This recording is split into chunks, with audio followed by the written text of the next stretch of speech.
अकबर बीरबल की कहानी। मूर्ख लोगों की सूची। एक वक्त की बात है, बादशाह अकबर अपने दरबारियों के साथ दरबार में मौजूद थे। तभी उनके मन में एक बात आती है। बादशाह बोलते हैं कि मेरे आसपास हमेशा बुद्धिमान लोग रहते हैं और मैं उनके बीच रहकर बोर हो गया हूँ। मैंने फैसला किया है कि मुझे कुछ मूर्ख व्यक्तियों से मिलना चाहिए।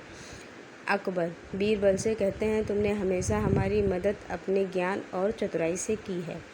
हम चाहते हैं कि इस बार भी तुम ऐसा ही कुछ करो और हमारे लिए 6 मूर्ख व्यक्ति ढूंढ कर ले आओ।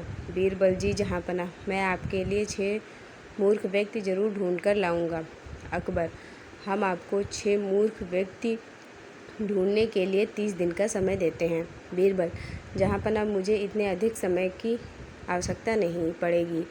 अकबर, ठीक है, अगर तुम उससे पहले ही मूर्ख व्यक्ति ले आ सकते हो तो यह अच्छी बात है। इसके बाद बीरबल मूर्ख व्यक्तियों की तलाश में निकल पड़ता है। बीरबल रास्ते में पूरा समय इसी सोच में था कि उसे मूर्ख लोग कहाँ मिलेंगे। तभी उसे गधे पर बैठा एक आदमी दिखाई देता है जो सिर पर घास की गठरी रखे हुए था। बीरबल ने तुरंत घोड़ा रोका और उसे उसकी पहचान पूछने लगा।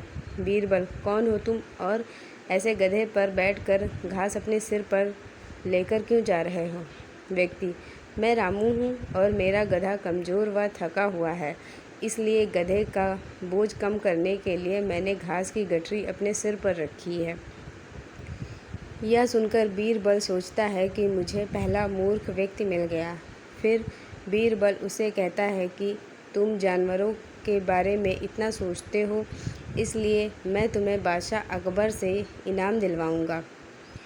यह कहकर बीरबल उस व्यक्ति को अपने साथ चलने के लिए कहता है। इनाम की बात सुनकर रामू बीरबल के साथ हो लेता है। बीरबल और रामू कुछ दूर ही चले ही थे कि बीरबल को 2 व्यक्ति आपस में लड़ाई करते हुए दिखाई दिए। बीरबल उन दोनों व्यक्तियों को लड़ने से रोकता है और उनसे पूछता है कि तुम दोनों कौन हो और किस बात के लिए लड़ रहे हो?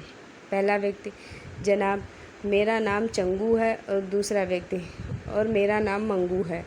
मंगू, जनाब, मुझे चंगू कहता है कि इसके पास शेर है जिसे वो मेरी गाय के शिकार के लिए छोड़ेगा। चंगू, हाँ, मैं ऐसा ही करूँगा और मुझे बहुत मज़ा भी आने वाला है। बीरबल, कहाँ है तुम लोगों की गाय और शेर? मंगू, जनाब, जब भगवान हमें वरदान देने आएंगे तो मैं उनसे गाय मांगूंगा और चंगू शेर मांगेगा जिससे यह मेरी गाय पर छोड़ने की बात कर रहा है। बीरबल, अच्छा, यह बात है।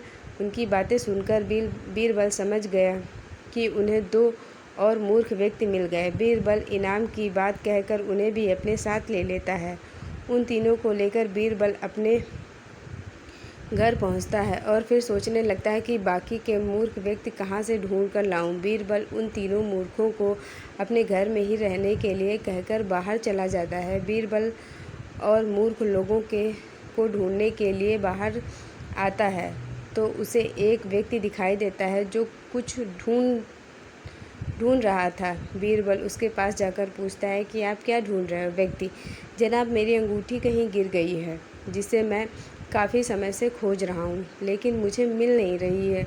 बीरबल, क्या आपको पता है कि अंगूठी कहाँ गिरी थी? व्यक्ति, दरअसल मेरी अंगूठी यहाँ से दूर उस पेड़ के पास गिरी थी, लेकिन वहाँ अंधेरा होने के कारण मैं उसे यहाँ ढूंढ रहा हूँ। बीरबल, अच्छा, यह बात है। आप कल हमारे साथ बादशाह के दरबार में चलो। मैं बादशाह अकबर से आपको दूसरी अंगूठी देने के लिए कहूँगा। व्यक्ति, अच्छा, ठीक है। फिर खुश होकर अगले दिन सुबह बीरबल दरबार में उन 4 मूर्खों को लेकर पहुंचता है। बीरबल, बादशाह अकबर, मैं आपके कहे अनुसार मूर्ख व्यक्तियों को ढूंढ कर ले आया हूं। अकबर, बीरबल, तुमने तो एक ही दिन में मूर्ख व्यक्ति ढूंढ लिए। क्या हमारे राज्य में मूर्खों की संख्या अधिक है? और तुम यकीन के साथ कैसे कह सकते हो कि ये व्यक्ति मूर्ख हैं? बीरबल ने बादशाह से सारी बातें बताई। फिर अकबर कहते हैं कि ये तो केवल 4 ही लोग हैं, बाकी के 2 मूर्ख कहाँ हैं? बीरबल, जहाँपनाह, यहाँ पर 6 मूर्ख व्यक्ति हैं। अकबर, यहाँ कहाँ हैं और कौन हैं? हमें भी बताओ। बीरबल, जहाँपना एक तो मैं स्वयं हूँ।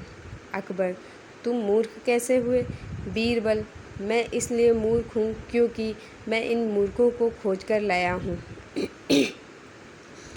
अकबर, फिर अकबर हंसने लगता है और कहता है कि मैं समझ गया कि दूसरा मूर्ख कौन है, पर मैं तुमसे सुनना चाहता हूँ।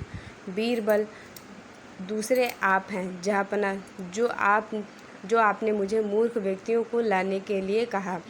बीरबल की बातें सुनकर अकबर उसकी प्रशंसा करने लगते हैं और कहते हैं कि बीरबल के पास हर सवाल का जवाब होता है।